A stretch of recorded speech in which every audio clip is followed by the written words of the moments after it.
What happens when two seasoned business leaders get together? They talk shop, of course. Sit back and listen in as Scott Long and Vince Moiso share from their experience around current issues facing executives, entrepreneurs, and their leadership teams. The CEO Podcast starts now. Hey everybody, Vince Moiso here with the CEO Podcast, as always with my partner Scott DeLong. This is episode 8 of season 2 with our very special guest, Amit Kothari. Hello. And we are going to be talking about a favorite subject of the three of us, and that is coaching. And, Amit runs a coaching business himself, and we're going to talk about everything from what that means to each of us, and certainly what it takes to be a coach, to get a coach, why you want to coach, the importance of it. Styles of coaching. Certainly. And everything in between. So, Amit, you're a very accomplished individual, wrote a book, The Kothari Method. I read it, love it. There's a system to it. There's a method to what you do, and as Scott just mentioned, style of coaching can be different from one to the next, some being more tactical than others, some focusing on leadership but all typically have a method or a system, and to each his own, equally important. What I'd love to hear before we just really dive into the topic itself, and I'm sure we can talk a long time about it, let's get a little bit on your own background, how you got into coaching, what your own experience around that is, and what coaching ultimately means to you. Perfect. So I want the listeners to cue in on how I'm giving my update, because it'll connect to how I coach, and it's already your first insight on the podcast of what you should be looking for. Yeah. So little hint right there. So I've had 3/3 to my career, and I've had 3 weddings, all to the same woman.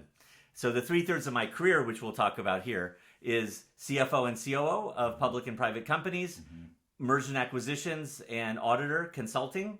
And then the third is entrepreneurship. So I finally had the courage to start a coaching practice 12 years ago now. And that practice itself has evolved, just like all of us spending more time on anything become masters at something or another. Yeah. So my connection is, when I was younger, my father was bipolar. And so I had a very verbally abusive childhood. And I was seeking peace. At the same time I had that inside of me, I also got a job at Arthur Andersen, and then I did mergers and acquisitions, and then I became the CFO of a public company around 28 years old. Wow. So in the journey of the professional ascendancy was an emotional descendancy. And so that gap, like that imposter syndrome that Vince, you and I have talked about quite a bit, Scott, you're more than familiar with, that gap caused me to say, hey, there's something happening where there are other CFOs of public companies. They're happy. They have nice cars. Maybe they have a pretty boyfriend or girlfriend. I said, boy, that plus being happy would be nice. And I was miserable. And so it got me on the journey to have my first coach, who's like a father figure to me today.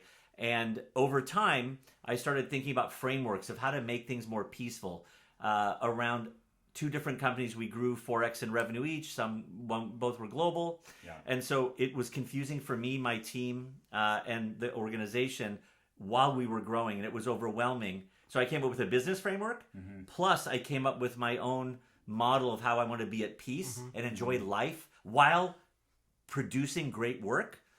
And lo and behold, what do you got? You got entrepreneurship, a coaching model that has been refined over 12 years as to what I do. I and my team teach EQ and execution together while we're creating sustainable growth. So the key word that I pulled on there as you were talking is the word overwhelming, and that is one I tend to focus on. I've heard that word every time prior to coaching somebody. I just feel overwhelmed. Yeah. We don't have to. We don't have to feel overwhelmed. Yeah. It's not a prerequisite for the job that you're in, whatever that job is going to be. That's right. And it's easy to get to that spot too, which is exactly the reason I believe you need to get a coach that can help you on that emotional level too, right? Whether you have a consultant coach over here that's working on the X's and O's, or that's wonderful. But then the emotional component, people do not get what it is to run an organization. it sounds all great for everybody, right? You get to set your own time, you get to drive the fancy car, you get to all the things that people think that they think are happening. They think we're doing, right? But the fact of the matter, and this is where EO comes in, and this is how I met you originally. I was in the membership group right. that were recruiting you. That's right, and I thank you for that up till today. Yes. And it is the thing that I learned there, the ability to share on an emotional level that feeling in the pit of your stomach with another human being that gets it too. Huge. Yeah. It's huge. Well, what a concept too. So I heard, in your description of all of that is wow, I want a lifestyle. I want to be happy. I want, I heard you say, look, you're working, you're producing, and you're miserable, and you're looking at other people while they're happy and you're not. What's going on here? There's a disconnect, right? Yes. And that's one of the most common things. So being overwhelmed certainly is incredibly common. And then this other component, which is I'm doing all this stuff and I'm not happy. Yeah. Right. And why is that? And what is that disconnect? We often hear it as work-life balance, right? We've heard that term. I don't love that term. So I'm just going to come out and say it and be very, very direct. I don't like it because balance then, has the connotation that I have two different lives. And reality is as an entrepreneur, I have one life. It's just me. It's blended. Yeah. It's integrated. And I like the term. I use the term work-life integration. And it's finding the way to integrate everything into your life and find happiness with everything. And I love that you found that. Congratulations, because I think there's a large part of our population that just never, ever finds it. So do you have to choose to coach to success or coach to happiness, or are those separate? In my practice, right? Yeah. We all have our practice, right? In my practice, I choose to integrate the two because to be my firm focuses on growth, and so everybody ask your coach what they focus on. Yeah. So I'm very clear to. I used to talk about process. Oh, we fix process, systems, people, culture, and it got so boring for a CEO to listen to. I had to go. We grow, and you fire us if we're not growing. That's it. And it's a lot easier. It's a better marketing message. Yeah. And then what I do is I say, when they want to listen more, we focus on sustainable growth. And therein lies the need for emotional ascendancy while there's business mastery growing. That's my answer. That's where burnout happens, right? If you don't match that emotional component to this drive, which you can drive. It's good. It's fine. It's wonderful. But if you don't match that emotional component to it, that's when you're going to experience burnout.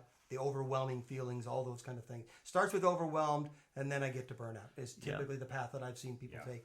And I don't believe it has to be like that. How do you communicate to a prospect, both of you, how do you communicate to a prospect your particular focus and let them hear that and let them process if they choose you? How do you guys for me, it's about development, and I talk about human development, not necessarily growth development, but one leads to the other, I believe. And so my promise to my clients is the leadership and the communication techniques that we're going to be working on with you are going to improve your life, not just your business life, your life, because you're dealing with the same components at home as you are at work. You're dealing with people, right? How do we play in a sandbox together?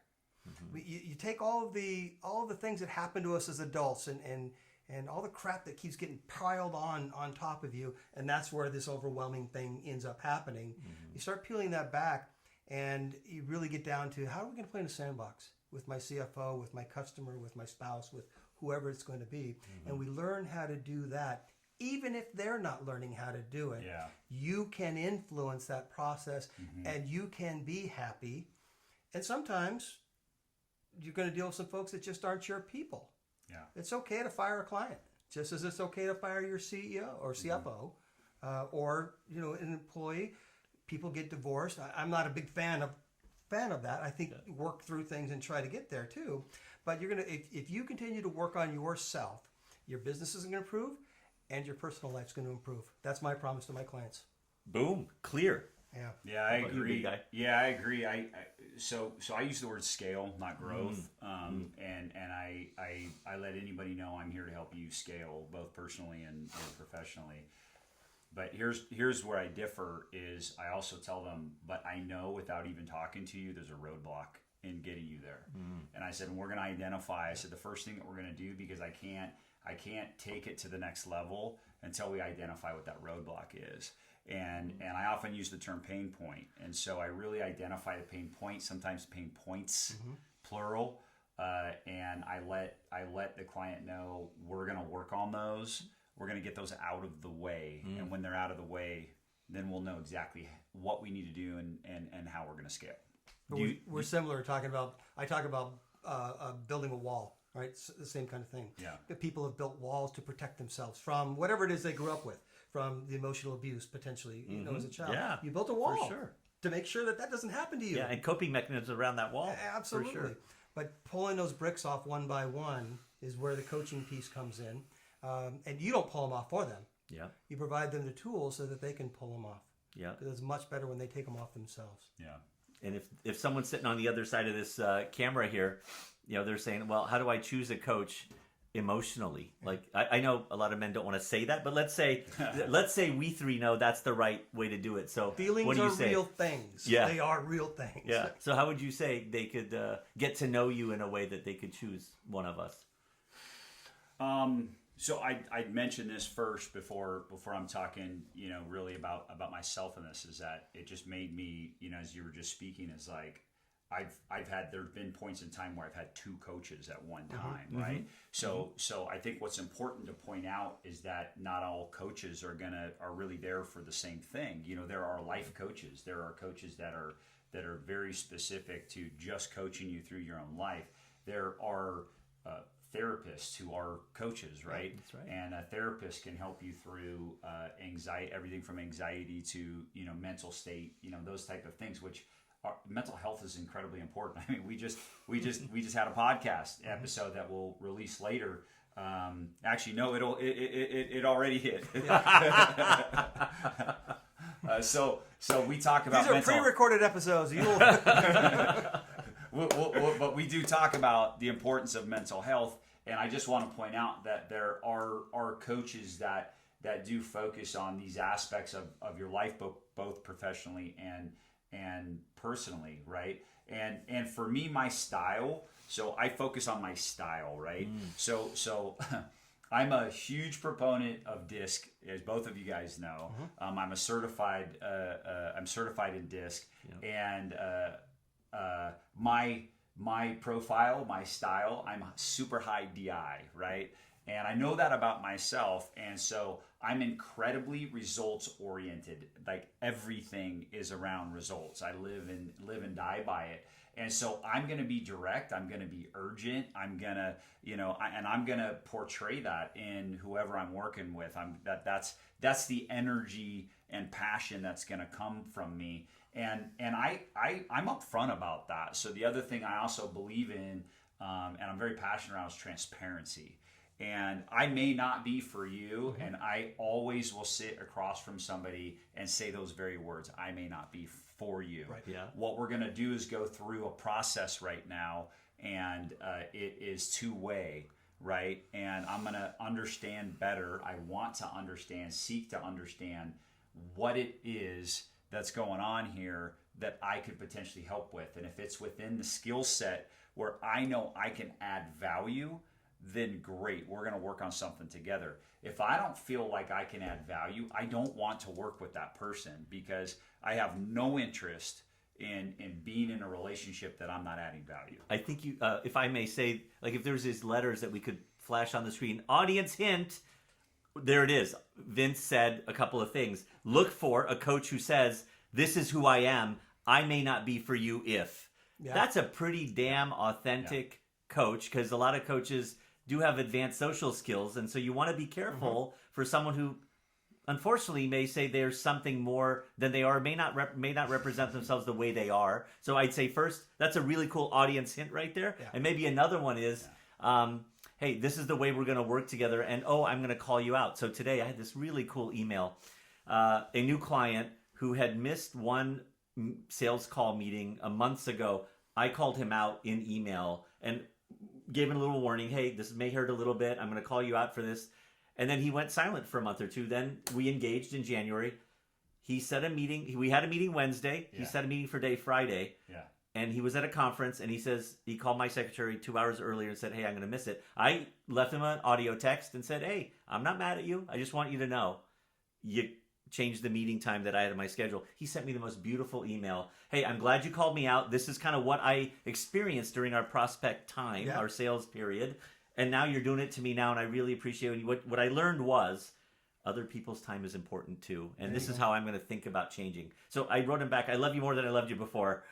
Cool that we can have this relationship. So I really want to pivot off what you said. So my style is So kind what of do you got? interesting, Yeah. is that, that. growing up an athlete back 40 years ago too, right? So in a different generation, I love the hard-nosed coach. I love the guy that got in my face. And that's how I learn best. When you tell me when I'm wrong, right? I actually fought the Gestalt method when I first got into EO, because I said, no, I want you to tell me when I'm wrong, right? And my face doesn't like hearing it, but I know that in my soul I need it. However, I don't coach like that. I coach just the opposite. Yeah. I would never yet told a client they were wrong, ever. Amazing. Ever. What I do is reframe and present for them to come up with the idea on things they could have done better instead of right or wrong, right? So my coaching style, if I was going to hire a coach, I would be hiring the guy that's in my face and just calling me out constantly. For you. For me. That's what I hire. But I can't do that to other folks because I'm unique and I'm different.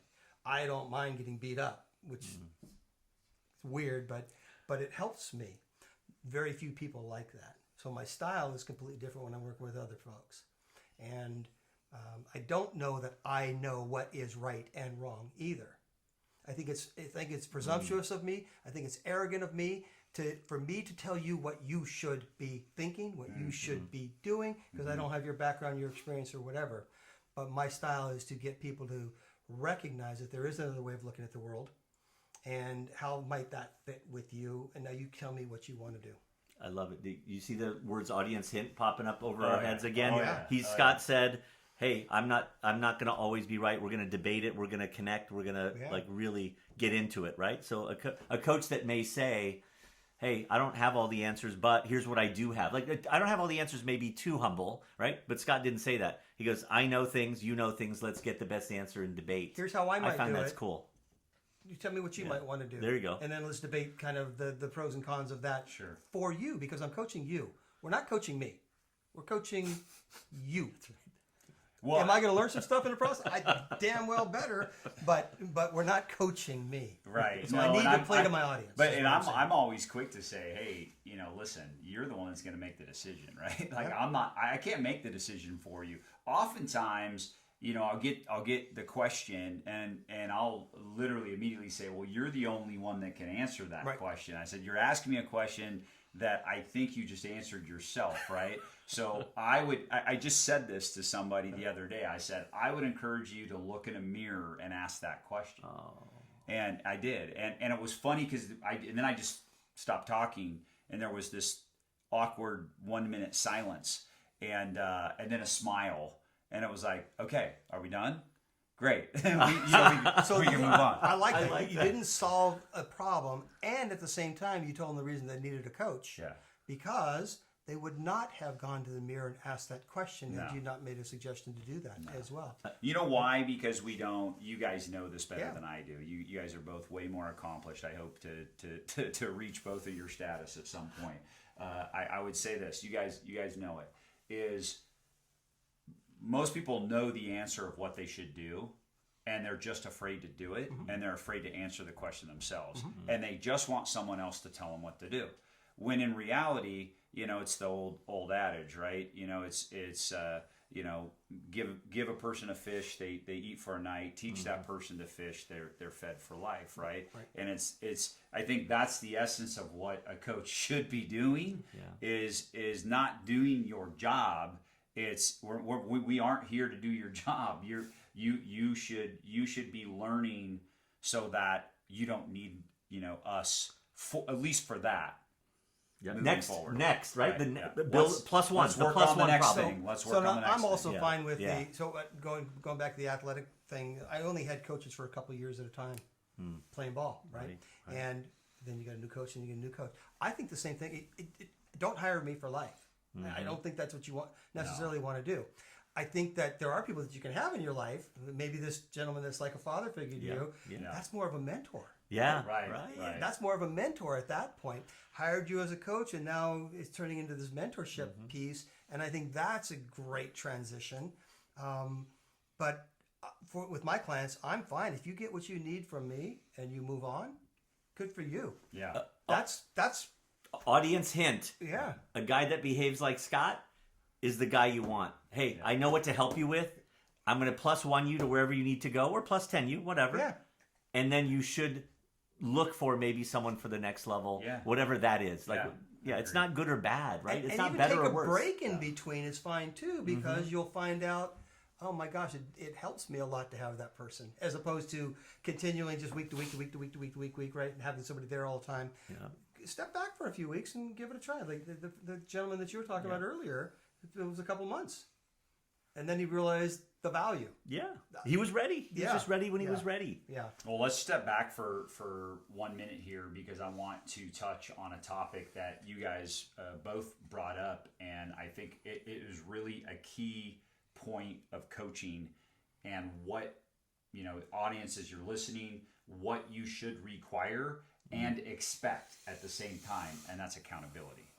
And there's no doubt in my mind that any coach worth their weight in gold knows and understands accountability, and that probably their number one priority is to keep you accountable to what it is that you want, right? So in other words, any coach, and as part of my process, I know your processes are the same, is we're going to, set the agenda, the objective, and the goal. And whether that's a short-term relationship or a longer-term relationship, those are there. It's whatever it takes. And we're going to hold you, our job then becomes, great, we're going to scale, we're going to grow, and we're going to hold you accountable to that. Well, I just had a client the other day. In fact, you know this gentleman really well.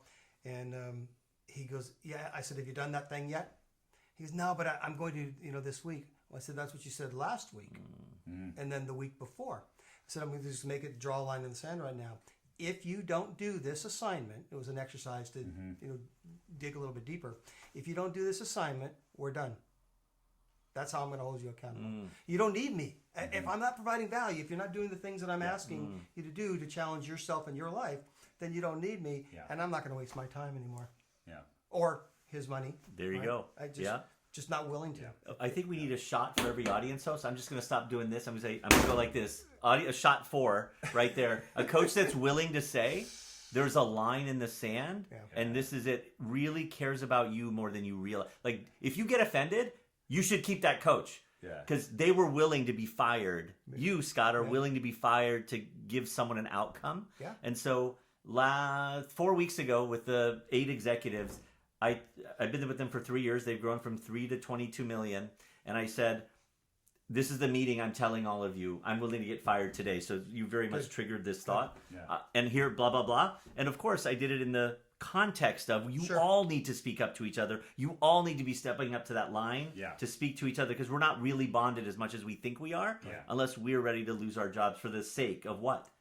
The greater good, the company, not our jobs. So, and I know you do that too. For us, for we. Yes, for the not this silo, that department, this human. For us, here's what we're here for in this business organization is for the greater good for the organization, right? Yeah. Which feeds me and my family and you and your family and all those kind of things, and provides us a joy and the fun stuff. And that's hard too, right? There's some stresses in there. But if I get with clients that are just me-centric, that's the first thing I want to work on. Unless you are an island and you are just a solopreneur and that's all you're going to be doing, you don't need a team. We're going to be working on that first. Yeah. What's it mean to you? What do you get out of it? Yeah. So why keep coaching? Like the texts, the emails, the phone calls. Hey, without you, this difference, not my whole life, not everything, right? It's just a very tight thing. Yeah. Like I can't wait for that jubilation I feel when someone's got a transformation. Yeah. And so it can go from a marriage getting better because the CEO is so caught up in what's happening at the job. It goes to teammates not being in pain anymore. Yeah. It's about that honest that radical candor that we all love. Yeah. Like those things, right, create a better world. So I guess without sounding too wild about this, like I connect the dots. Like, it's my way of making the world better. No, I'm very similar. I call it the light bulb. When I see a light bulb gone in someone's head, Yeah. Me too. the other day I had it was a group session that we were doing, and I was just beaming after the end of this thing because they got it. It was like that light bulb went on. I couldn't do anything else the rest of the day. It was like being high. It was so cool. Nice. That's worth it to me, right? There it is. I will never stop doing this because of that feeling. Well, I told you guys my disc personality, right? And then I told you what's most important to me: results. so when I see the results from fruits of the labor and the efforts that we put together, it is literally the best. And then especially when the client's equally as excited about those results because they've never had those results before, they've never tracked those results before, they've never forecasted those, like I could go on and on and on. That they've just never seen it in that light, and the eyes just go, for this audience, there's a light shining on it. It's that whole scene just comes out to play for me, and I get pretty jacked up over that. So audience hit 5, I think we're on. Look at the passion we had on our faces sharing that. So I guess audience hint: pay attention to the coach when you're talking. Like, don't try to convince them how great you are. Sit back and listen to the coach and listen to them talk. Make them tell a few stories and see if they get lit up like this. And for whatever reason, we three have this passion. We're entrepreneurs. We also happen to be coaches. So whatever, maybe we're very similar, vegetables in the vegetable basket. But there are very different types of coaches, and buyer beware. And don't let the coach interview you. Interview the coach. And you'd be amazed how many people are a little passive. That's really good. Yeah? Yeah, interview the coach. Just as you're hiring a new executive in the organization, I think you should go through the same type of interview process for that. For instance, with the style of work that I do, I'm fine if somebody wants. Let's say we have a male executive out there that wants to be coached. I'm fine with having an interview with his wife. Right on. I am. Yeah. Like your boss, your maybe the CEO, maybe a couple of people that are going to work for you. I'm going to talk to all of these people as well, and they, I would hope, would come back and tell you, not the right guy for you, or this is someone that can help you, right? Right on. So I'm willing to go through those kind of efforts because results driven. My results are the way I coach is going to be different than yours. Yeah. Certainly, I don't do any consulting at all. I won't call myself a consultant. I just don't. I don't know how to fix that thing or that business or this here or that. Yeah. What I work on is the person and the whole person. Yeah. The whole person, because my commitment is that your life's going to get better. Yeah, I love that. Yeah. And you're good at it. Thank you. So we've got a myriad of listeners, right? So we've got, there's a handful of entrepreneurs, of course. We've got executives that we've talked to that I know are listening. We've got, managers, a lot of listeners. We were very surprised. We did a strategic plan session toward the end of last year and we found out, great, well, we've got a target audience out there that, are these mid-level managers to upper-level managers. We thought the CEO podcast would be only to CEOs. Come to find out, we had really more not. listeners that are trying to aspire. Yes. Right? Which was really cool. Right mindset. Which is cool. We love it. We love that that's the listening group, right? And so I bring that up because let's talk about this for a second, because I think, people oftentimes think, well, a coach is for the entrepreneur, a coach is for the CEO, the C-level guys, like they're the ones with coaches. I don't need a coach, right? Which isn't true, know, and not all, so this is a reality too, and we know this to be true. Is not all entrepreneurs are just going to hire coaches for their people, right? Nope. Not all CEOs are going to hire coaches for their people. So I would encourage our listeners that fall into those categories that we just mentioned, that you've got to seek out the coaching.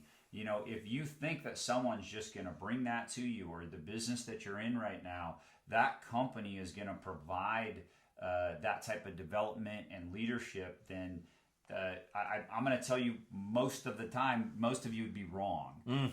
Now, there are some, certainly, that get it, right? Those that understand coaching. My business, for example, I've got Scott coaching in that business, and it's a big deal. It's a game changer, and I believe I'm a people first believer, and I believe that any organization is better with the people in it, and we have an obligation as owners, as CEOs, as leaders within the business to develop those people. Part of that development, I believe, in coaching, right?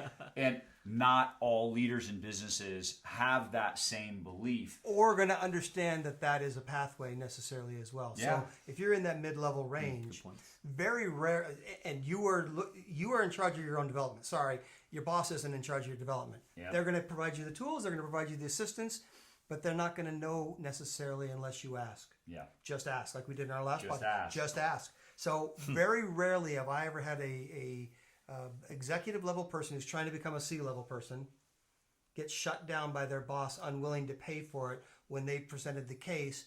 Here are the things that you say, stopping my growth. Here's somebody that might be able to help me. Here's the plan. Here's the process. You present that to me as if I'm the CEO, I'm going to say, hell yeah. Yeah. And by the way, so I take it even a step further is, okay, you might have a pathway you want to go on. And if you're waiting around for your company to just arbitrarily promote you over the years because you've got a merit increase coming and all these other things, well, by the way, you got another thing coming. You got to go get what you want. And one of the ways to do that is really provide the path. So find the gap that you're going to be able to fill, the pain point within the business that you can help, and say, hey, I like to get to the executive level. In order to get the executive level, I believe I need a coach. Here's what I want to do. Here's what I think I can do for the company. And here's that pathway I think I can go along. Will you help me get a coach? Yeah. And to Scott's point, I don't know. I mean, at least anybody that I've come in contact with, entrepreneur or otherwise, that would refuse that or not be willing to listen to more or explore that. I'd say if you take your listeners, they probably tend to be go-getters to attract those sort of people. But let's say we had some more passive people who were wondering on this path, Vince, hey, should I ask for this? Could I ask for this? Well, think about the accelerant, right? All of you, think about the word accelerant. Why would you not avail yourself, especially in the day and age of the year after the Great Resignation? Why wouldn't you put yourself out there? This is your highest hit rate moment to get these resources, because employers are looking to make you better because they need to keep you. So power shifting. From the CEO's point of view, me providing you coaching is going to help with my retention, because you're going to give me credit for that. Right? The employee's going to give the organization, not just take all the knowledge and leave. And sometimes that does happen. Very rarely. Sometimes that happens. But they're going to be loyal to the people. No question. My son said to me one time, he says, Dad, you scratch my back, I scratch yours. Wise boy. It was like, I asked him a question I didn't think he was going to say yes to. Dad, you scratch my back, I'll scratch yours. I mean, I have to. Yeah. The same thing, your employees are going to do that. For the CEO, when they come to you and they say, well, gosh, this is going to be expensive to put me through this. Yeah, but what if we don't put you through it? Right? One, you're not going to get better as fast as you could otherwise. And two, you might leave because I said no. And what a humble way to ask to be promoted than to say, exactly. Right? It's really for you, those of you that are a bit more passive, and I used to be visibly more humble than I am today. It's a beautiful way to come from a substance, an authentic place of, I'd like to get better. And then it puts you in the spotlight when you're getting coaching. So it's a really cool way. So wait a minute, I want there. to challenge that a little bit. Visibly more humble. That's what attracted me, is your humility. The first time I met you was your humility. So visibly, I don't think that passion means arrogance necessarily. Sometimes it comes off that way. Right. Yeah. Certainly, Right. It does. But that word humility is a big piece of the work that I do with folks. Yeah. And for me, it was a personal thing, because I'd been accused of being arrogant in my past. No, I'm just confident. Well, okay, that's what you think, but everyone else is thinking something different now. Yeah. So I needed the coaching to try to bridge that gap between this confident, arrogant thing, and the key to that is humility. If I can pivot off that one, so when in my 20s when I was CFO of this public company, the CEO was a very successful was a lawyer who then became the CEO of this public company. And after a year of being with me, we'd grown. Ultimately, we grew from 30 million to 110 million, went globally in revenue. And he pointed his big finger at me and he said, "Stop being so effing humble. It's hurting me." And what he meant by that was I was so self-deprecating because that was my way to hide. That was my way to hide and not get attacked. Well, lo and behold, things we learn in childhood. Right? What did you say at the beginning? Absolutely. The coping mechanisms around how we stay safe, and then over time I've now come to love myself more. Still a journey, by the way. So yeah. In the famous words of Inigo Montoya, I don't think that word means what you think it means. so many people don't really understand the word humility, and and I learned that in my previous business, and it's like that sometimes the guy that portrays himself as humble is not so humble. It's that wall that they put up. Present this humility, and people want to attack me. Right? I'm the lesser of, and you don't beat up on the underdog kind of thing. That's a protection method as well. Yeah, it is. Right? It is. So in our we're hitting time. Okay. Where has the time gone? I know. We're an audience hit 8. So I know, this is a topic I have a feeling that the three of us could probably talk for hours about. But in the style of hours, days, months, years, whatever, lose track. Yeah. But in the style of the CEO podcast, what we typically like to do, especially with our guests, is can you give our listeners one or two things that just immediate takeaways? In other words, like if they're looking for a coach, do this, or this is what to look for in a coach, as we talked about as well. So whatever hits you the most, what are the top 1, 2, even 3 things? Hey, this is what you should do, especially if you're looking for a coach. Cool, we could do that. I love talking in frameworks, so let me give this to you. Think about who you are, within who you are, where are you today, and most importantly, at what speed do you want to get somewhere in whatever it is, technical or emotional competency you want to develop? So think about you. Think about your coach. Look at their emotional ability to get you there. Do you need to be safe or do you need to be punched in the head?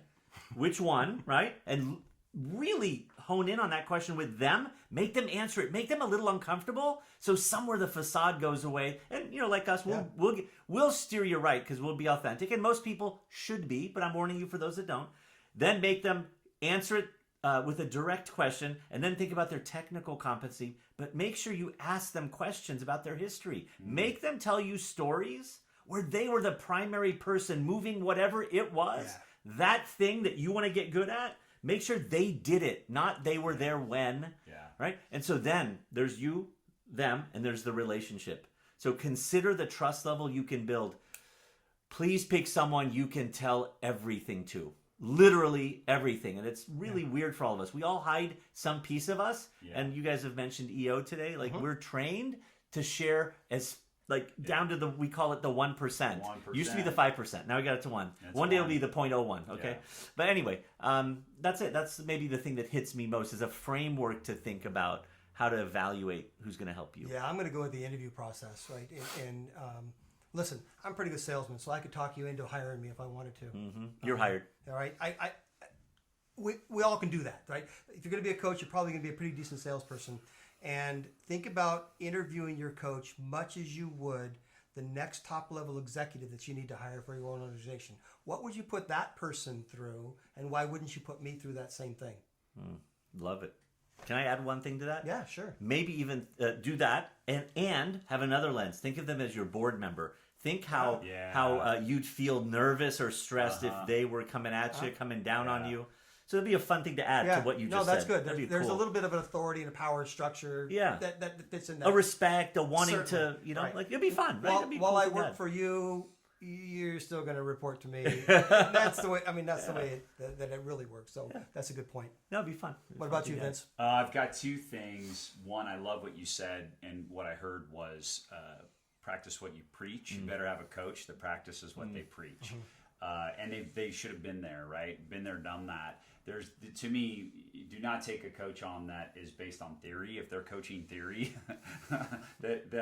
that's not a good place to be. I was having like PTSD a little bit. I was having flashbacks in where I hated in my undergrad. I had a few professors like that taught from theory and had never ever even been in that scenario, and I was like, wow, what am I really learning here? And then I didn't realize just the other side of that when I got in my MBA program, and I had the professor that had been there, done that, and you're like, when you're hearing that versus what you heard from theory, it is night and day, guys. So practice what you preach. You should be having a coach that's been there. So I just wanted to echo that. And secondarily, if you're looking for a coach and you're listening to this and it's something that you've thought about or people have told you, you've just never acted on it, where do you start? And I think we didn't necessarily cover that, so I wanted to say, hey, here's a takeaway for you, here's a nugget for you, and that is one of the first places to start is look around you, because I'm sure there's either the CEO or entrepreneur or somebody that that owns a business. Someone around you has a coach. That's a great place to start. How did you get a coach? What is your coach like? Can I talk to your coach? And there's nothing better than a referral, right, from a trusted source. So to me, that's the first place to start. Secondarily, if you want to branch out because you may not have that network, look into organizations like EO. If you're an entrepreneur, for example, Entrepreneurs Organization is where I really learned that. The funny part is, here's the irony, is I started my consulting / coaching business. That's what got me into Entrepreneurs Organization in the first place, and I had never had a coach up until that point. Well, of course, I played sports my whole life, right? And I always had those type of coaches, but it was almost foreign to me in the sense of, oh wait, the coach needs a coach, right? Yeah. That is equally as important. And so we all need coaches, and we all need that level of accountability. So seek out organizations that may lead you to finding a coach. And again, I just go back to what I talk about all the time is just ask. Yeah. Right? Oh, just ask. Isn't that the biggest problem? People don't ask. Yeah. Right? And a coach, by definition, has a heart of service. So you're going to get a yes. So get accelerated then. Yeah. All right. Well, we appreciate you listening.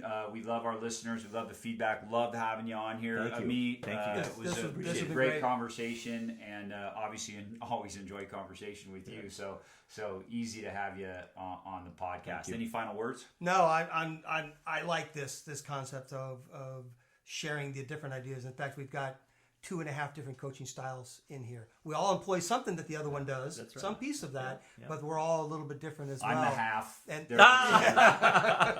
I'm the half too. He's too full. So it is. That was bad math. It is really cool to understand and take a look at the differences. And again, this is where I think the interview thing is. There's going to be the right person for you if you dig deep enough.